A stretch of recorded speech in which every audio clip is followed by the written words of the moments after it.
Muted.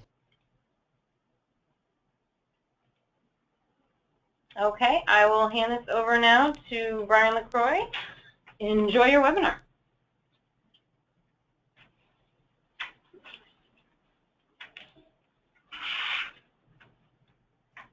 Good afternoon. My name is Brian LaCroix. Today we are going to present our webinar on audits under OMB Uniform Guidance and also DOE Financial Assistance Regulations. Many of you will probably know the OMB Uniform Guidance Audits. They were formerly known as OMB A 133 audits. They changed a lot of the guidance for these audits in the past year.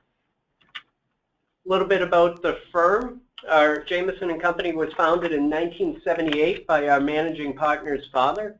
He was a corporate controller for a government contractor here in Massachusetts, and he was laid off with a lot of his engineering friends at the time, and he decided to start his own practice that basically took care of a lot of those engineers and helped them through with the government contracting regulations. At this point, we are 15 people. All of our account managers are CPAs. They have 10 to 15 to 25 years of experience. And because of the government contracting niche, we practice in 27 states all across the country, and we deal with all sorts of agencies and all sorts of different types of awards. I have been with the firm for 15 years. I was brought to Jameson & Company to install the audit practice, and I found the government contract and grant accounting particularly intriguing, and I've been with the firm ever since.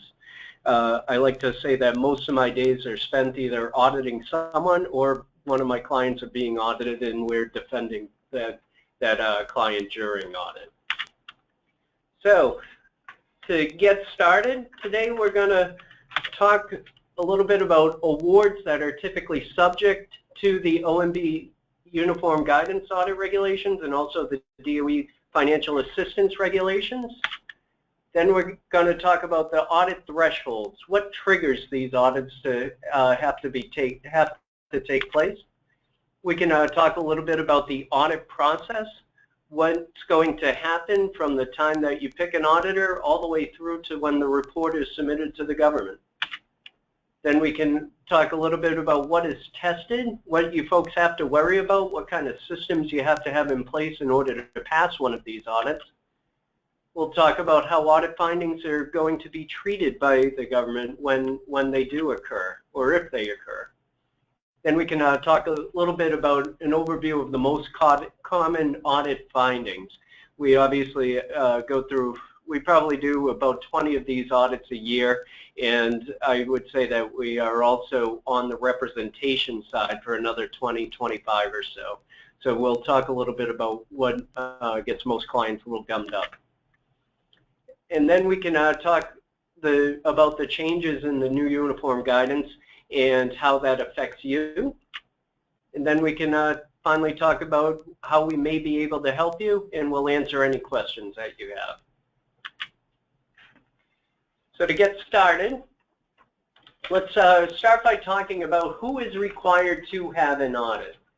So if you are an NIH grantee and you have SBIR grants, R01 grants, U01 grants, or most other grant mechanisms, it is just about a guarantee that you have this uniform audit guidance part of your grant award. If you have one or multiple of those types of grants, and you also have a rogue HHS contract, all of those award vehicles should be considered when you're determining whether you need an audit or not.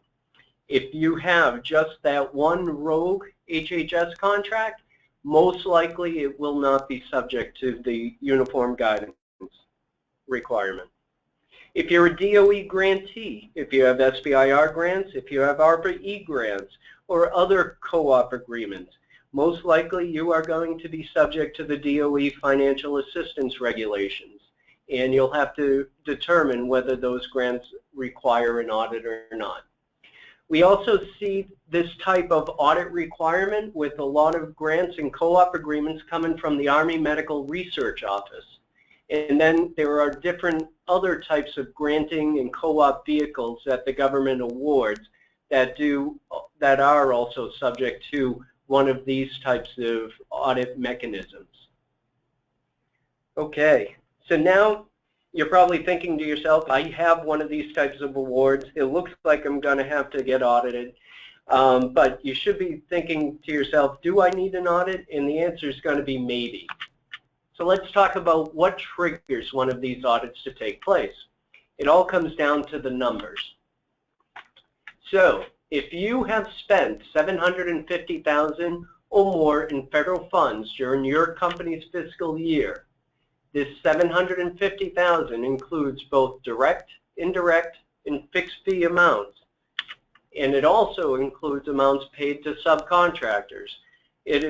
Most likely you are subject to these audit requirements, and you're going to have an audit at the end of your company's fiscal year. This $750,000 threshold is measured based on your company's fiscal year.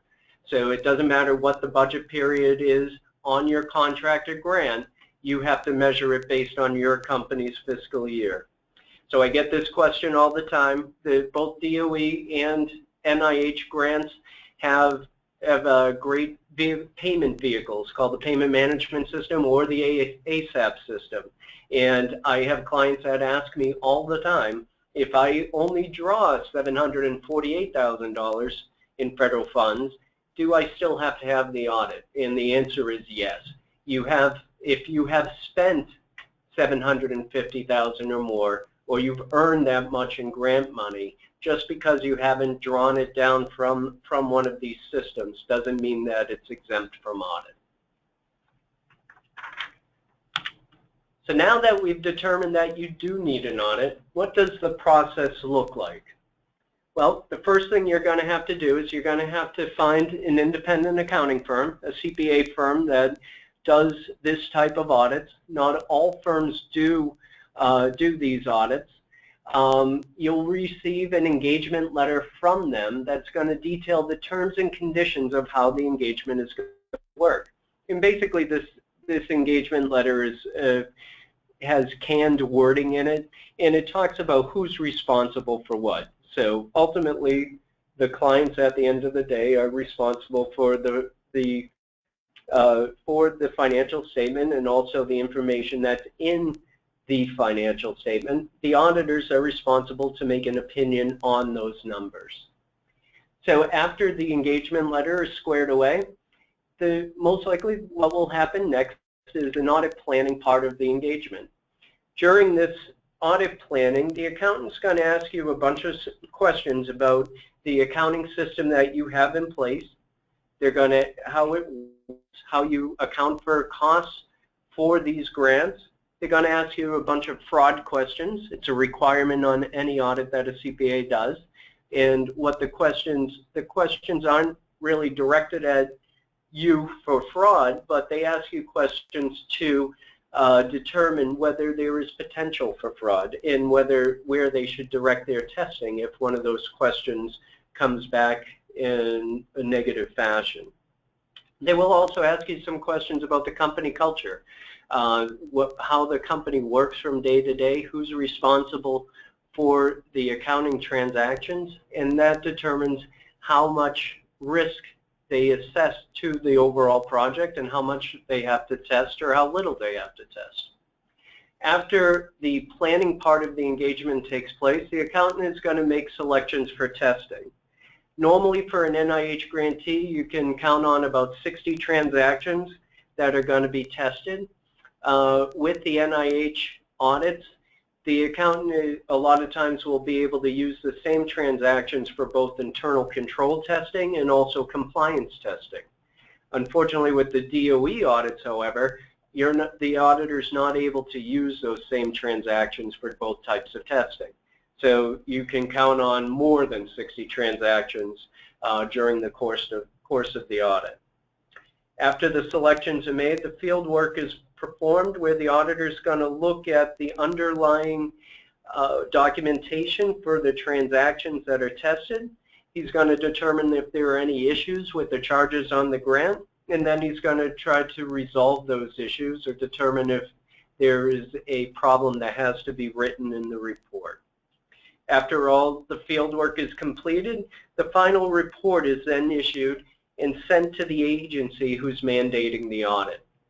And finally, after the agency receives that audit report, most agencies have an audit resolution office where they will read the report and they will contact you if there are any audit findings to make sure that you have fixed the problems that caused the finding in the report. So let's talk about what the auditor is actually going to test. So the first thing that they are going to look at are costs that are charged to the grants, whether they are allowable or unallowable according to the Federal Acquisition Regulations and the granting agency's policy and procedure manuals. So as for-profit companies, the underlying backbone of what's allowable and what's unallowable goes back to the Federal Acquisition Regulations in Part 31. This part of the FAR will list all sorts of potential cost items and whether they are allowable or unallowable. In addition to that, depending on the agency you're working with, they have a supplemental policy and procedure manual. So that policy and procedure manual a lot of times overrides what the FAR says. For instance, with NIH or with the FARs, they include internal research and development costs as an allowable expense item.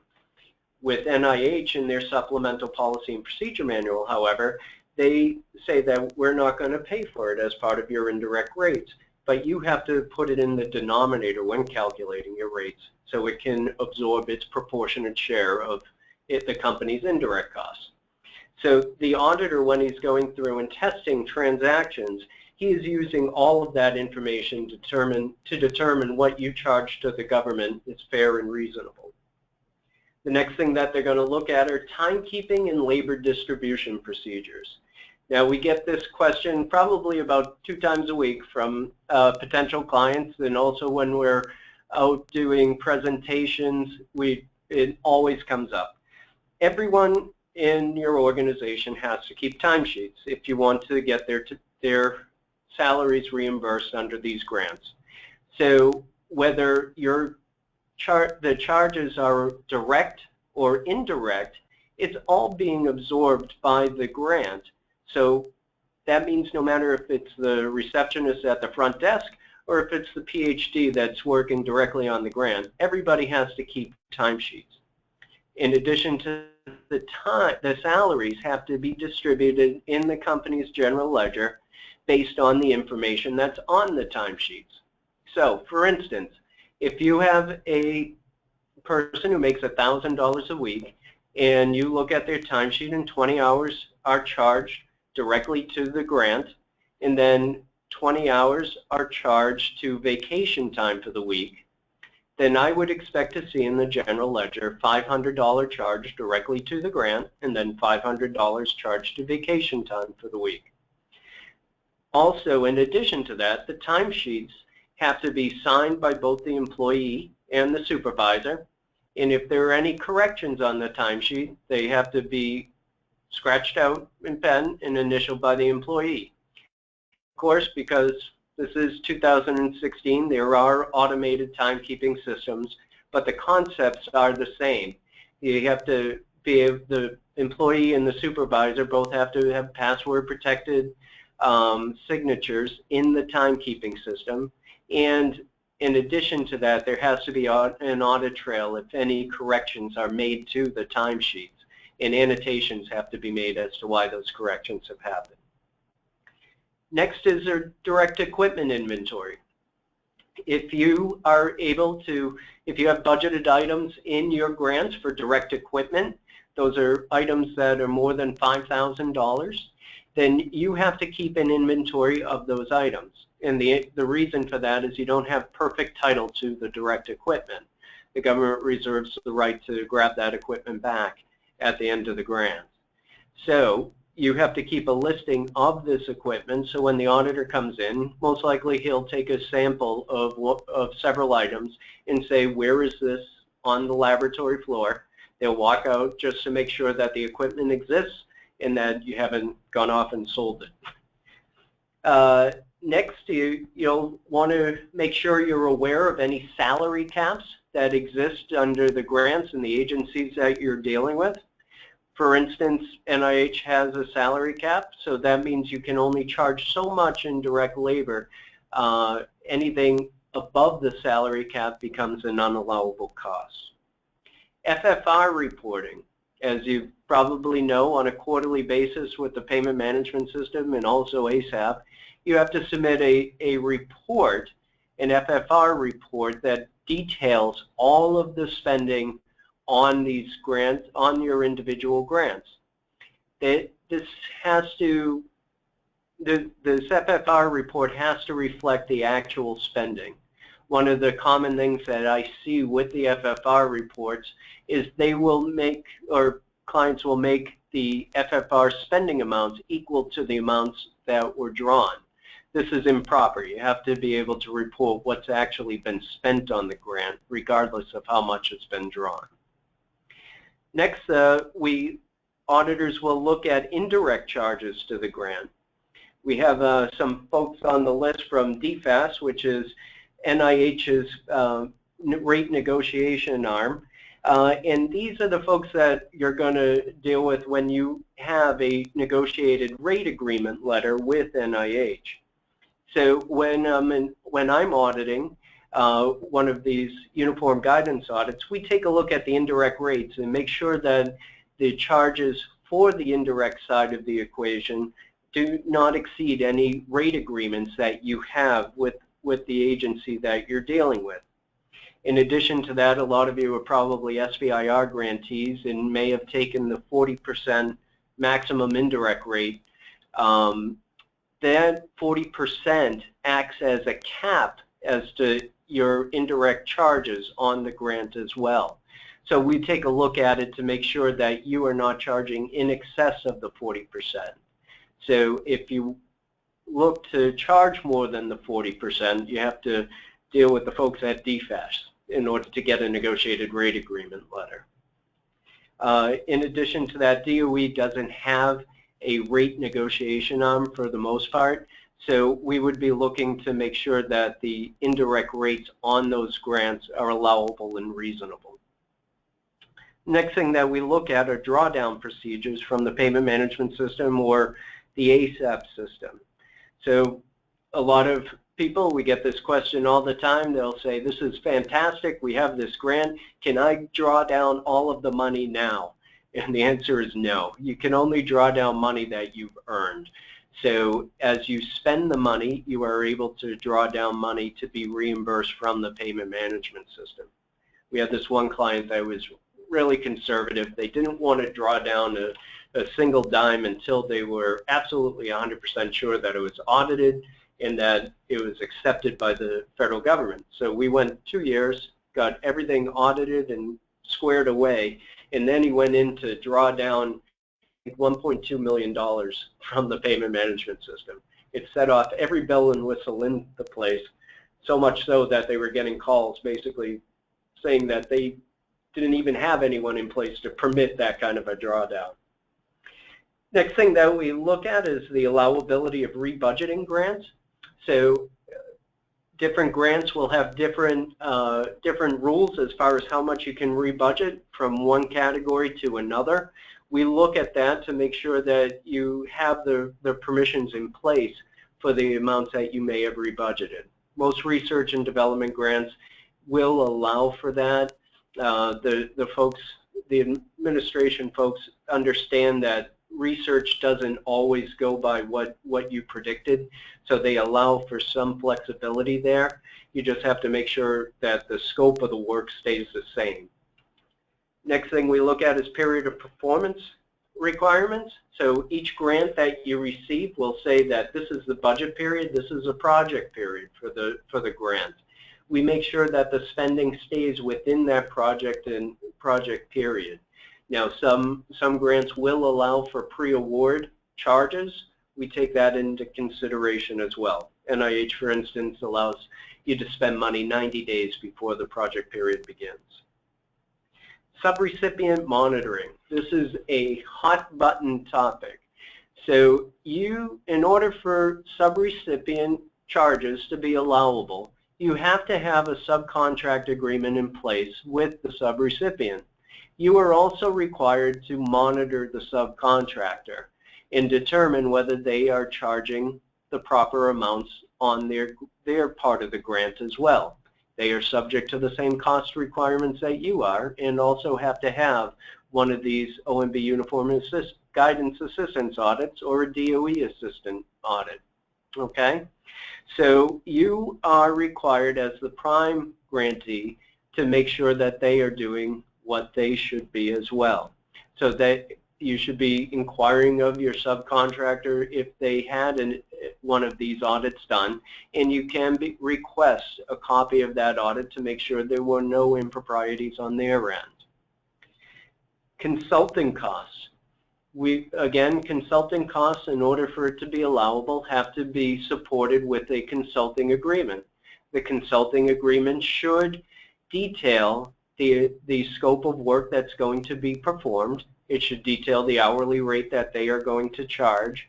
And then when they do the work and they give you an invoice, it should detail the hours worked multiplied by their hourly rate and give the total charge, but it also should annotate what was actually accomplished.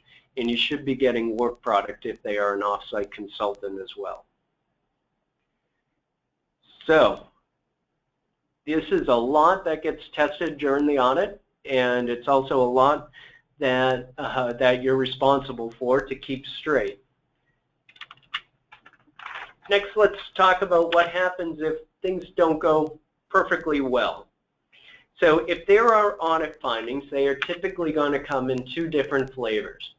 So if the controls in the accounting system that you have in place are not set up properly to account for these grants and contracts, then you may have what's called an internal control issue. So what happens if there is that type of a finding, the auditor is going to detail what the issue is, why the controls are not proper and able to capture the information that should be recaptured. Additionally, if there are monetary findings, those findings are also going to be written into the audit report to determine if you've overcharged the government and if you should be giving money back. So these audit findings will be detailed in a list format that shows everything to the government, what was wrong during your audit, and it will be submitted to the respective agency.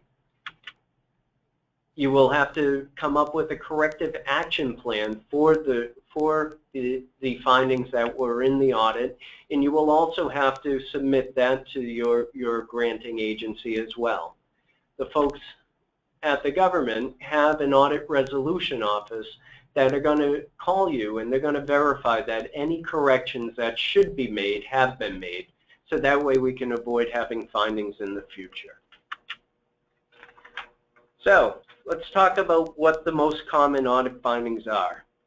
What we typically see, and we see it quite a bit, a lot of folks their companies have been spun out of universities and hospitals, and they are used to the nonprofit way of dealing with timekeeping and labor accounting. A lot of the labor accounting is done based on percentage of effort. So you submit proposals that say, 30% of my salary are going to be captured under one grant, and another 70% are going to be captured under another grant. And there's very little need for timesheets after the fact because you have that support documented. Where for-profit accounting differs is you're subject to CFR Part 48, which requires that everyone keep timesheets, and that grant charges should be based on real lifetime and not based on percentages of effort and support. So we see that quite a bit when we're dealing with grantees. Final and direct rates are not applied to grant charges. It's fantastic that you either have a negotiated rate agreement with the folks from DFAS, or that you have a grant that you have budgeted indirect rates. What you have to know is that these are cost reimbursement grants, and that you do have to apply your actual rates to the grant charges at the end of your year. Your indirect rates are measured based on your company's fiscal year. So, for an example, if I have a rate agreement letter with DFAS that says that I can apply 60% to my direct costs, you would charge the grant at 60% all year long. At the end of the year, you calculate your final rates and you come in at 55%. You have to credit back the grant the difference between the 60% and the 55%. There are cost reimbursement grants. It really cannot be building profit margins based on underrunning your indirect rates. The same actually goes true if you overrun your rates a little bit. So those overruns are subject to any caps that you might have on your rate agreement letters.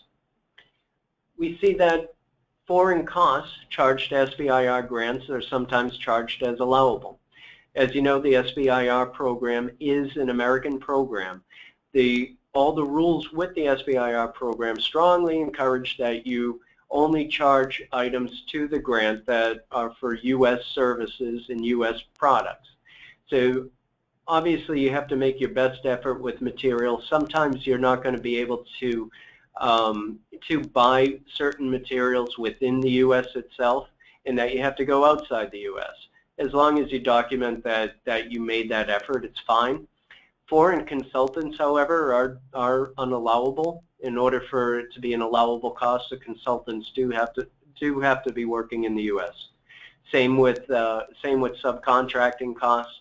We look for U.S. companies unless you have permission from NIH to use a foreign contractor. We see the FFR reports that I mentioned before. We see a lot of times that clients will report instead of reporting how much was earned on the grant, they report how much was drawn on the particular grant, and there's a difference between the two, so sometimes there are findings for improper filings. A lot of times we'll see inadequate documentation for grant charges.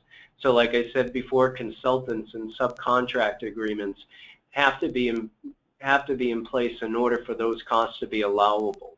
So a lot of times we will see that the business will have cookie cutter agreements with some of those consultants. It doesn't exactly document how the transactions are taking place, in which case there are issues. You got to make sure that your documentation actually follows how the business is taking place after the agreement has been signed. We see inadequate monitoring of subcontractors. We will see folks that won't follow up with their subs to make sure they're having their A133 audits done or their uniform guidance audits done. That's a requirement. Again, with the consulting agreements, we won't see proper documentation on the consulting invoices as to what was actually being done. And then finally, we see travel charges that are in excess of per diem rates. So when you're out on travel, the Ritz-Carlton is a fabulous place to stay, but most times it's not within the government's established per diem rates. So let's talk a little bit about the changes that happened effective for 2015 with the Uniform Audit Guidance. Now, the Uniform Audit Guidance obviously had the changes. DOE's audits are falling in line with the Uniform Audit Guidance changes as well. They just haven't come out with the most up-to-date audit guidance documentation yet, but everything that we've heard from the Department of Energy is they're going to fall in line with the new OMB circulation. So the main change is they increased the threshold from 500,000 to 750,000. This increase is obviously going to take the pressure off from a lot of grantees from having to even have this audit done. So now, in order for you to be required to have an audit, you have to have spent more than $750,000 in your company's fiscal year in order to trigger this uniform guidance audit. Secondly, it's increased the reporting of subrecipient grantees. So in the audit report itself, before we were just required to report what was spent on your side of the equation. So we would take total grant dollars spent per grant, and that's what would be reflected in the audit report. The reporting of subrecipient spending was optional in the past.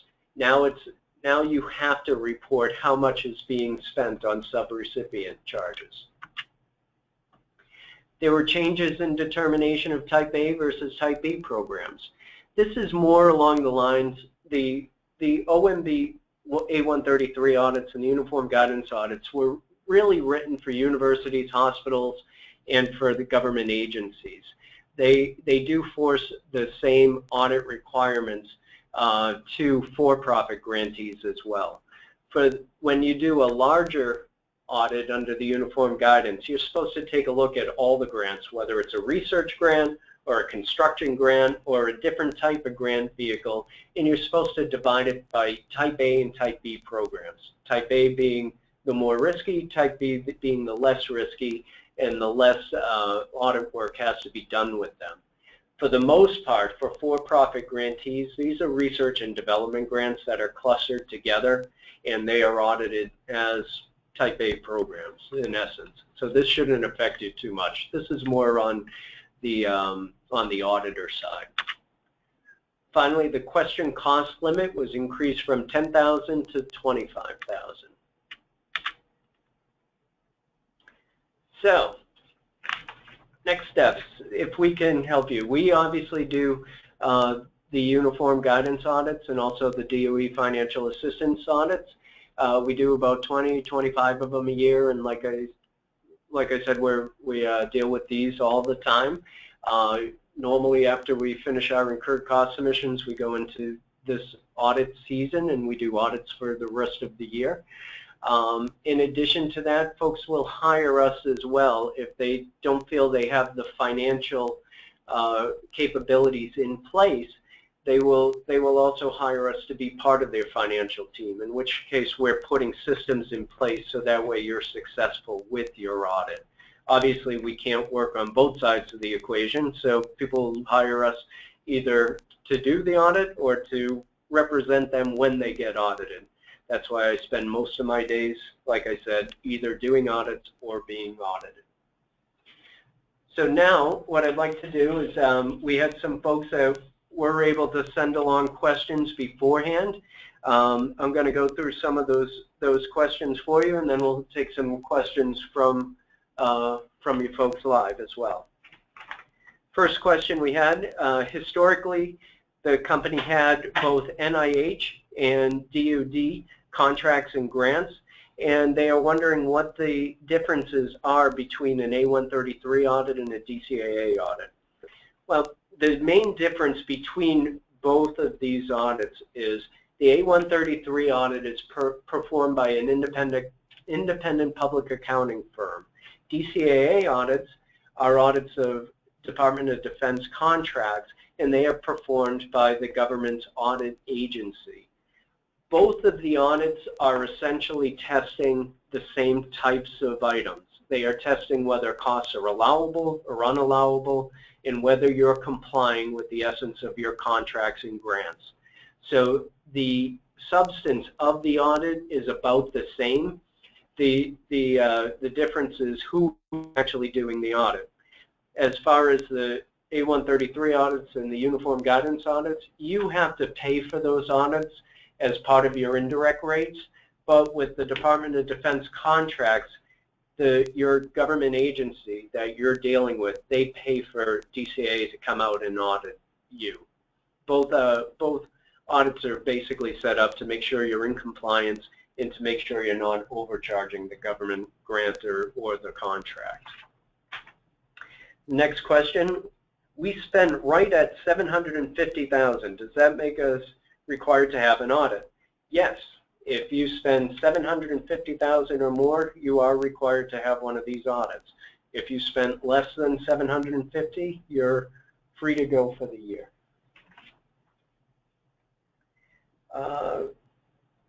Preparing for an audit. How best to stay in compliance when you are an ultra small company?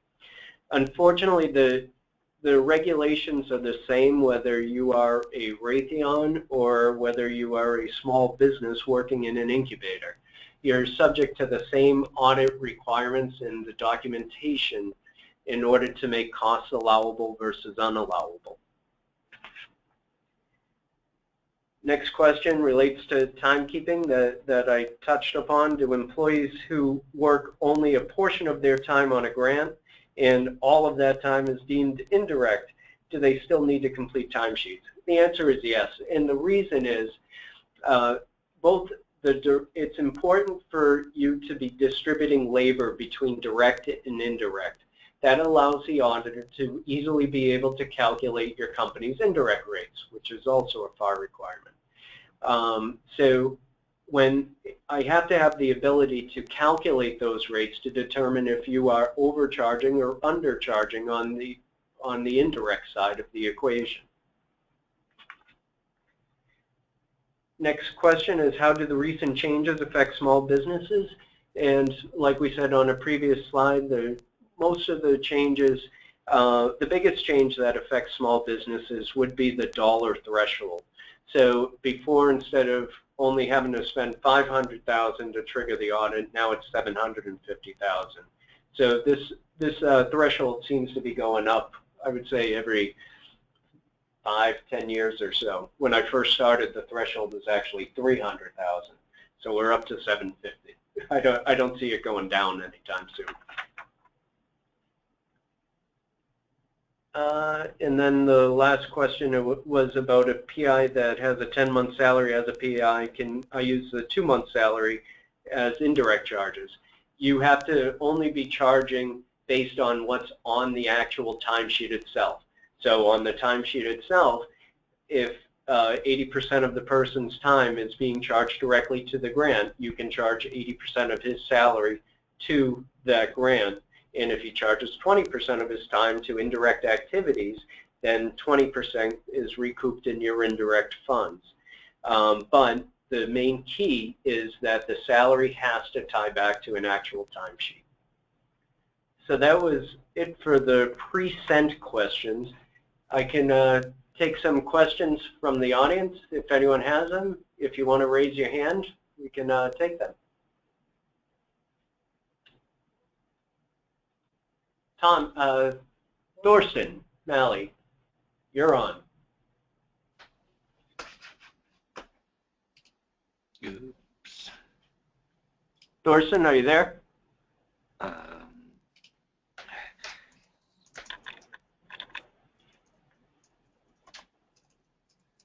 All right, let's move on to another question. See a show of hands. How about Ron? Ron, do you have a question that we can answer? No, I don't. All right, I saw you. Let's see, Brent. Brent, do you have a question that we can answer?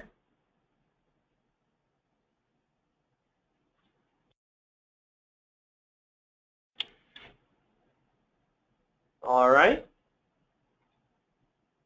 If there's anyone that has questions, you can raise your hand in the box and we'll see if we can answer them.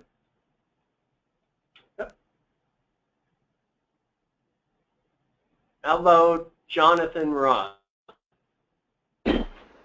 Jonathan? Yes, I'm here. Can you hear me? Yeah, I can. Okay, great. So I was the one who asked about the if an employee is totally indirect in like a support role, and yep. So as a follow-up, so there may be employees that, you know, in general, employees are on salary, and they may be devoting at different times throughout the year different number of hours towards the indirect activities of a grant, you know, administrative work and things like that. But they're in reality, their compensation is fixed because they're a salaried employee. They're not McDonald's, and it's punching in and punching out in terms of hourly. The question yep. is, as these things go in waves. You know, I've heard you and also other folks at your organization where you talk about you're charging an hourly kind of rate. Well, I'm trying to understand if overall they're getting a flat salary throughout the time period. Is it you know, isn't it and let's say in general they are spending 20% of their time indirectly related to a grant. How does that, just trying to figure out practically how that works with the charging? I mean, in the time clock, should they be putting 0 hours if they're not at all involved in a particular month, getting paid? Ultimately, they're getting paid from the grant on their 20% time because there may be other times that they're working more, higher percent. I'm not being terribly clear, but I'm just trying to be in the reality versus this sort of audit where you're charging per hour related to indirects. It seems just a little confusing to me. So if you have people on salary, that salary has to be allocated based on what they're working on the timesheet. So in your instance, say if you pay an employee monthly, all right, and they make $5,000 for the month, and they were working on indirect activities, just administrative functions all month long, I would expect to see $5,000 charged to indirect labor for that person for the month. So whether he's salary or not. Now there are different ways to distribute labor, okay? So basically most people will distribute labor by taking a person's salary and dividing it by 2,080 hours a year, and it comes up with a standard hourly rate. You can also distribute labor by their effort for the month. So if you have a person who gets paid once a month, they made $5,000, and you add up all the hours of direct labor, and it comes to 80% of the total time charge, then you can take that $5,000, multiply it by 80%, and that's what would get charged directly to the grant. So in effect, if that person charged a ton of overtime, you're minimizing his actual hourly rate, right? Right. So either way is a perfectly acceptable method of distributing labor. You can do it either way. It just has to be a proper allocation that ties back to the person's timesheet. So you have to distribute labor based on what the person is actually working on. Does that make sense? I guess I'm you know, I mean, it's sort of, you know, there's so because the timesheet is weekly, right? That's the requirement. It needs to be weekly. It's not sort of monthly, and the sort of the workflows, I mean, in a certain way. Right. I mean, but you know, in reality, when it's indirect, I think, you know, people, let's say, you know, because it's indirect, it's not. It's almost definitionally not. It's kind of a generalized percentage of effort. So the concept of hourly, like punching in versus a percentage of effort, are really different. And so, if you know, obviously, if it changes over time, if someone thought, okay, you're going to be, you know, 20 time is really going to be indirectly related to this grant, and the regular 75% is totally unrelated to the grant. You know, just not activities that are unrelated to the grant. You know, I'm just wondering what the auditor does in looking at the weekly timesheets when, in fact, it's more like a smooth, like you said, a more smooth, but maybe over the month is sort of, you know, was it in line with your original budget of 25%? You know, different weeks will have different activities, and I'm just wondering how, you know, whether you're going to say, well, that particular week didn't show up on their actual payroll, that they were assigned to, you know, a smaller percentage of amount of the grant, and then the later, you know, so that's the kind of thing. An auditor is not going to get that granular with it. Okay. They will look at it from an overall from an overall concept. You're right about the 25% that you're able to rebudget, 25% within each budget category. So they would look at it overall with the grant. That 25% rule is based on the whole grant itself, so you wouldn't test it based on a weekly basis. You would look at it overall conceptually.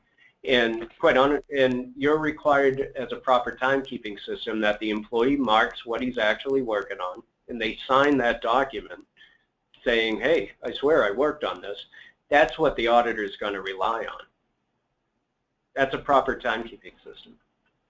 Right, but do they then take that timesheet and then cross-reference it against the actual payroll? You got it. Yeah. It has to go from the timesheet into your labor distribution, however you choose to distribute labor, and then into the general ledger, into your QuickBooks file or whatever accounting system you're using. Right. Okay. Yep. All right. Thank you. You're welcome.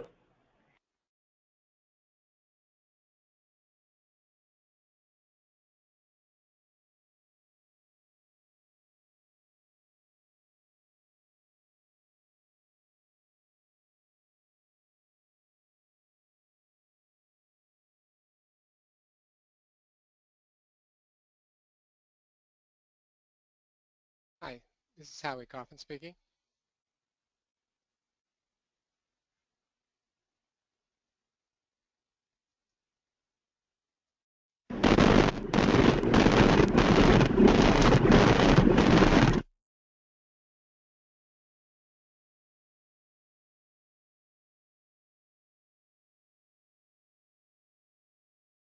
Hello?